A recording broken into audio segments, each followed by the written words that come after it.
안녕하세요. 맞춤경매의 김유준입니다. 오늘 하나 말씀드리려고 하는데 물건 분석이에요. 물건 분석인데 경기도 수원에 있는 아파트형 공장입니다. 아파트형 공장인데 며칠 전에 또 제가 경기도 어디죠? 저기 단원구 쪽에 아파트형 공장 하나 말씀드렸었죠. 이거는 경기도 화성 동탄 쪽에 있는 건데 시간도 많이 남았고 괜찮은 것 같아요. 예, 그래서 제가 몇 군데 부동산에도 확인을 해서 말씀을 드리는 거예요.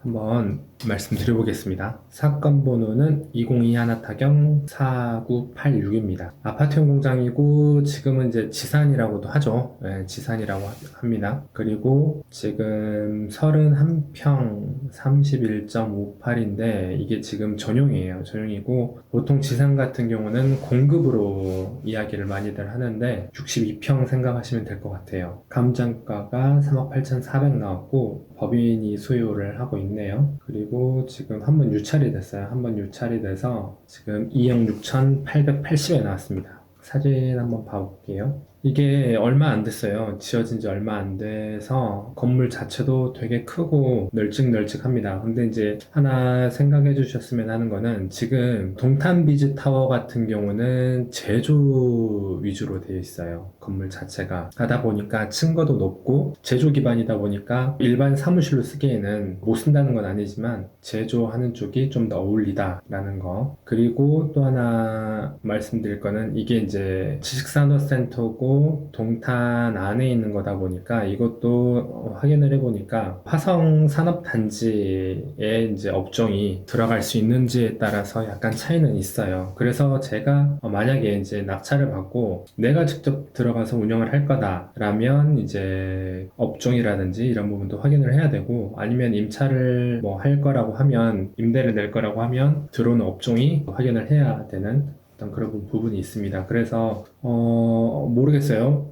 임대를 내기가 조금 까다로울 수도 있긴 한데 또 이제 어떻게 하느냐에 따라 좀 다르긴 하니까 그 부분은 참고해 주시면 좋을 것 같습니다. 다시 정리하면 동탄비즈 타워 이 지식산업센터 같은 경우는 제조 기반이다 보니까 층고도 높고 일반 사무실로 쓰기에는 조금 뭐 어울리지 않는 그런 느낌이 있고 또 하나는 그 산업단지 안에 업종 확인을 해야 된다라는 거. 건물은 커요. 당 있는 것 같고 이게 지금 주차를 3대 앞에 할 수가 있습니다.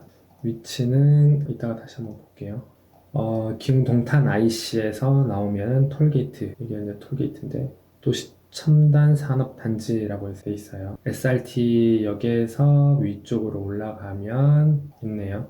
여기가 이제 SRT 있고 위쪽으로 올라가면 되는데 거리 한번 찍어볼까요? 얼마나 나오나? 많이 뭐 찍고 있는 것 같죠? 여기도 그렇고 동탄역 여기 있네요. 그냥 직선으로 하겠습니다. 2km 정도? 2km니까 뭐 차로 5분 되겠는데요. 가깝네요. 일단은 SRT에서 역에서 한 5분 정도밖에 되지 않을 것 같습니다. 그리고 아래 뭐 보면은 뭐 임차인이 뭐 이렇게 나와 있어요. 근데 보니까 그거 같아요. 모르겠어요. 이게 이제 임장을 안 가봐서 조금 정보가 부족하긴 한데 대표가 이제 해서 뭐 임대차로 해가지고 한 게 아닌가 싶어요. 왜냐하면 임대를 주고 있다라면 뭐 확실한 그런 계약서가 있어야 되는데 그런 계약서가 없는 걸로 봐서는 소유자 겸 채무자가 쓰고 있는데 저렇게 이야기를 한 게 아닌가 싶습니다. 근저당 소유권 이전하면서 그러니까 매매 계약하면서 바로 대출 받아서 지금 하나은행인데 이렇게 돼 있어요. 이게 이제 말소기준 권리니까 아래는 소멸돼서 나머지 거는 신경 쓸 거 없다라는 거. 그리고 이제 아파트형 공장 같은 경우나 뭐 뭐든지 간에 상가든 뭐든 이런 걸 확인해 봐야 돼요. 연체 만약에 공실이라고 하면 앞에 영상에서도 말씀드렸지만 이런 거 확인해야 됩니다. 그리고 문건 송달력을 보니까 하나은행에서 그 유동회사로 넘겼더라고요. 여기 채권자 변경 신고 제출돼 있죠. 유동회사로 이제 채권을 팔아 넘겼어요. 얼마에 팔아 뭐 싸게 했겠죠. 부실 채권을 넘겼겠죠. 그렇게 된 걸로 보이고 물건 명세서나 특별하게 볼 내용은 없는데 살펴볼게요. 이거는 등기부입니다. 등기부인데 이거는 표제부여서 볼 건 없고 소유권 이전이 17년에 매매를 했어요. 근데 가압류가 21년에 가압류가 있고 또 압류가 있고 21년입니다. 그리고 21년 5월에 이제 겸해개시가 진행이 됐어요. 다 21년이에요. 가압류나 뭐 압류 이런 부분이 근데 이제 갑구를 보면 이거는 지금 등기부 정리가 된 건데 근저당이 18년에 잡혀 있죠. 이걸 보면은 소유권 이전했을 때는 대출을 안 받은 것 같아요. 이후에 대출을 받은 걸로 보입니다. 그리고 나서 계속 경기가 좀 안 좋았던 것 같아요. 가압류도 있고 뭐 하는 거 보니까 그런 것 같습니다. 그리고 지금 현안조사서 보면은 21년 5월인데 특별한 내용이 없어요. 뭐 임차인이 있다라는 거 뭐 그렇게 나와 있고 매각 물건 명세서에서도 보면은 점유기간 1년이네요. 1년. 아니면 1년만 임대했을 수도 있어요. 이렇다면. 그리고 비고란 보면은 대지권 가격이 포함됐고 이거는 크게 신경 쓸 필요는 없습니다.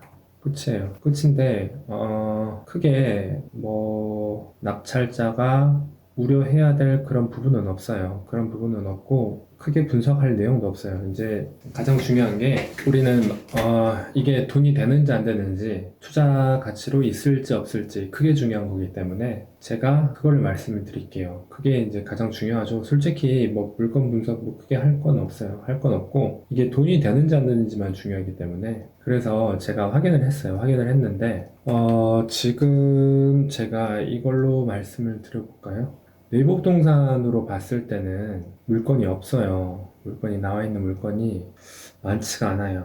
많지가 않고 청담동이었던 것 같은데요. 여기 지금 나와 있죠. 동탄 비즈타워. 동탄 비즈타워가 이렇게 나와 있어요. 나와 있는데 동일한 면적으로 비교를 해보겠습니다. 동일한 면적으로 비교를 하면 이거예요. 지금 이겁니다. 동일한 면적이에요. 4억 매매가 4억 5,500 나왔어요. 여기 전화했는데 전화 안 받았어요. 그리고 동일한 면적 이거는 가격 차이가 좀 있네요. 이거는 3억 7천에 나왔고 또 이거는 3억 3,500에 냈고 왜 이렇게 가격 차이가 있는지는 모르겠는데 빨리 매도를 하려고 그러나 이거 3개의 매매가 있어요. 나머지 거는 다 작은 평수고 그러면 월세로 해볼게요. 해보면 동일한 면적으로 봤을 때 지금 나와 있는 게 이거 2천에 110 4층 이것도 똑같이 2천에 110 이것도 똑같이 똑같은 데에서 다 내는 것 같은데 다 2천에 110 4층 그리고 3층에 1500에 120 1500에 120 나와 있고 마찬가지로 5층에 1500에 120 4층 3층 5층 1500에 120 이렇게 나와 있네요. 나머지 건 없어요. 지금 그러니까 임대가 3개 물건, 매매 물건이 3개. 하나는 아까 4억 5천짜리도 있었고 4억 5천짜리도 있었고 3억 3,500짜리가 제일 적었죠. 제가 확인을 해보니까 다 전화를 해봤어요. 다 전화를 해봤는데 좀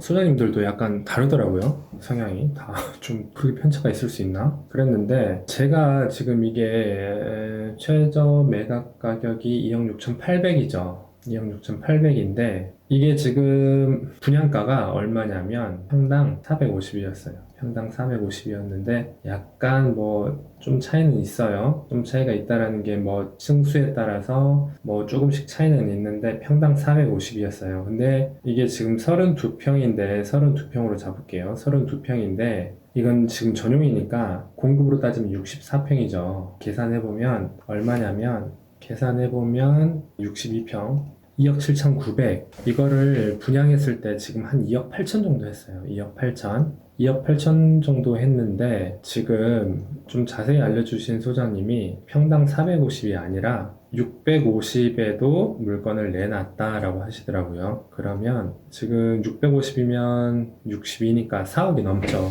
4억이 넘어요. 그러면 평당 200 시세 차익을 봤다라고 하면 한 1억 정도가 올랐다라고 봐도 된다는 건데 이게 호가인지 아니면 실제로 거래가 이루어지는지는 좀 더 확인을 해봐야 돼요. 왜냐면 3억 3,500에도 물건이 있었기 때문에 그러면 3억 3,500이라고 하면 이거는 얼만 거냐 최소 100만 원은 올랐네요. 3억 3,500이 제일 낮았거든요. 그러면 3억 3,500 그냥 550으로 잡으면 평당 100만 원은 올랐다고 봐야 돼요. 평당 100만 원이면 최소 6천만 원은 오른 거죠. 분양가에 비해서 최소 6천만 원 오른 겁니다. 그러면 이 금액이 싼 거예요? 낮은 거예요? 싼 거예요. 이 금액이 싼 거고 장담하는데 이것도 제가 장담할 수 있어요. 100% 낙찰됩니다. 이 금액이 나올 수가 없어요. 100% 낙찰되는데 이제 얼마가 쓰느냐가 중요하고 이거를 내가 들어갈지 아니면 임대를 줄지 이제 결정을 해야 돼요. 결정을 해야 되는 거고 만약에 임대를 준다고 하면 수익률이 크게 나오진 않을 것 같아요. 왜냐하면 금리가 너무 많이 올랐거든요. 금리가 너무 많이 올라서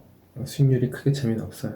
제가 이것도 한 3.5% 잡았고 대출은 80%될 겁니다. 낙찰가를 그냥 3억으로 잡았어요. 3억으로 잡아도 싸게 사는 편이에요. 왜냐면 지금 제일 싸게 나온 게 지금 3억이라 해도 평당 계산해 볼게요. 평당 500? 평당 500보다도 싸게 사는 거니까 3억 써도 돼요. 3억 써도 되고 해서 제가 정말 보수적으로 잡았는데 1000에 100. 아까 제일 적은 게 1500에 120이었죠? 1500에 120이었나? 1500에 120이었나요? 1500에 120이었어요. 1500에 120 하면 10% 나와요. 10% 나오거든요. 연수익 600. 그러면 뭐 10% 그냥 not bad인데 뭐 그렇다고 썩 재밌는 건 아니고. 그래서 아니면 접근은 두 개죠. 이렇게 해서 그냥 수익형으로 돌려도 되고 아니면 이거에 낙찰을 받아서 단기 매도를 해도 돼요. 방법은 두 가지. 왜냐면 지금 이거 같은 경우는 아까도 보셨지만 호가라고 봐야 될지 그냥 호가겠죠. 호가. 평당 650에도 내놨으니까. 그러면 4억이라고 잡고 내가 3억에 사서 4억에 판다. 근데 이게 취등록세가 좀 아깝죠. 취등록세가 3억에 사도 3억에 사면 4.6%면 취등록세가 아까워. 아이고, 1,300만 원. 근데 뭐 양도소득세에서 감해지긴 하는데 단기 매도를 해도 되고 비어져 있는 상태에서 아니면 아까 이야기했던 것처럼 수익형으로 가도 되고 두 가지 방법이 될 것 같아요. 근데 수익률은 제가 보수적으로 잡았어요. 보수적으로 잡았고 너무 기대에 찬 희망을 갖고 있다면 이거 나중에 뭐 잘 안 맞춰지면 또 이거 잘못했다라는 어떤 그런 생각도 들 수가 있으니까 보수적으로 잡았어요. 보수적으로 잡았고 10% 정도 나올 것 같다. 이 정도. 그리고 뭐 수익형이 아닌 단기 매도도 가능은 할 것 같다라는 거. 왜냐면 시세가 일단은 올랐어요. 일단 올랐고 주변에도 아마 분양하는 게 아마 계속 있을 텐데 이 분양가가 나오진 않을 겁니다. 평당 450에 했고 지금 최저가가 평당 500 이상이에요. 나온 게. 지금 이 금액은 450보다 아래예요. 분양가보다 지금 싼 겁니다. 싼 거기 때문에 그런 부분을 생각을 하시면 될 것 같아요. 아마 그 부동산 전화 한번 해보시면 분위기는 대략은 알 수 있을 것 같아요. 그리고 인근에 사시면 임장도 가보시고 폐기물이 있는지 없는지 관리실 가서 미납된 금액은 있는지 없는지 그런 거 한번 다 파악을 하셔가지고 최종적으로 결정하시면 될 것 같아요. 근데 확실한 건 이거 낙찰돼요. 장담할 수 있어요. 제가 잘 됩니다.